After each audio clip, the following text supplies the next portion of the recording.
Welcome to the deep dive.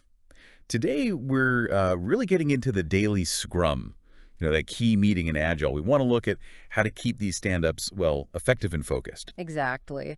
And we're drawing some insights here from Project Management for Project Managers by Orlando Casabone. It describes the daily scrum as essentially a short, time-boxed event, 15 minutes typically. Right, for the dev team to sync up. Yeah, sync up activities, see if anyone's stuck, plan out the immediate day ahead. It's really about visibility and coordination. Not like deep diving into problems right there in the meeting. Precisely. That's not the place for it. But, that's often the challenge, isn't it? Oh yeah, we've all been in those scrums where suddenly you're 30 minutes in Yeah. debating some intricate technical thing. And half the team is just standing there kind of zoning out because it doesn't directly involve them. It's a common frustration. So the main point is really that quick sync, finding the blockers.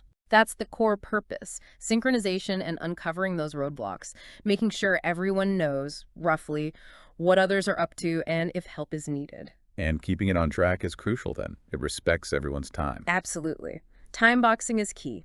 When discussions wander off into lengthy technical debates, the meeting loses its value for most people there. It just becomes inefficient. I suppose one, maybe incorrect way people handle it is just letting the discussion run if it feels important. Yeah, you see that sometimes. The intention might seem good, like, oh, let's solve this now, but it actually breaks the whole point of the daily scrum being quick and for everyone. Okay, and what about, say, inviting everyone into that detailed discussion, trying to get more eyes on it? Well, that's another approach that doesn't really work for the daily scrum's purpose. It might feel inclusive, but again, you're dragging out the meeting, losing focus on the quick synchronization aspect. It just extends the problem. So neither of those really hits the mark. What's the recommended way then when things start to drift? The best approach is really about actively time boxing that specific tangent. The Scrum Master has a big role here. As a facilitator, right? Exactly, as a facilitator. Yeah. Their job isn't to solve the technical issue in the stand-up, but to guide the meeting. They should sort of gently suggest taking detailed technical talks offline. Like saying, okay, that sounds important. Maybe you two can connect right after this. Precisely that. Something simple. Let's park that discussion for after the scrum.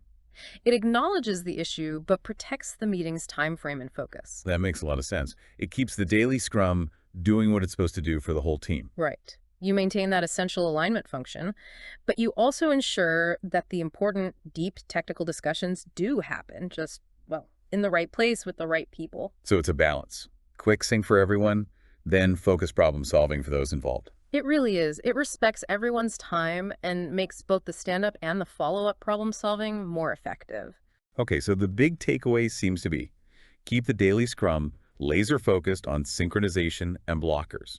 Actively move those deep dives offline. Yeah. And that leads to a good question for you listening. How's your daily scrum doing? Is it really that quick sync point, or does it tend to get bogged down? Maybe there's room to tighten things up. Definitely something to reflect on. And if you want to explore project management practices like this more deeply, including Agile methods, we absolutely recommend checking out Project Management for Project Managers by Orlando Casabone, a really solid resource.